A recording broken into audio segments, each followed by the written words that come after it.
In front of me is the LENOVO Tab K11 Plus, and today I would like to show you how you can connect it using Bluetooth.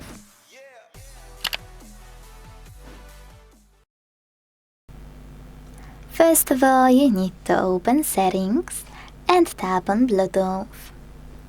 Now use this switcher at the top right corner if it's not already on, and wait for available devices to show. When they do, tap on the one you wanna connect to. Then tap on this icon next to allow access to your contacts and call history to enable or disable it, and select pair. Wait for the other device to accept your connection request.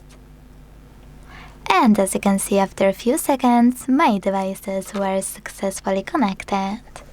To manage this connection, tap on tiny icon next to your paired device.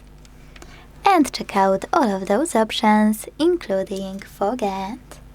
In this case, confirm your choice in the pop-up. Thanks so much for watching. If you enjoyed this video, leave a like, comment, and subscribe. Bye!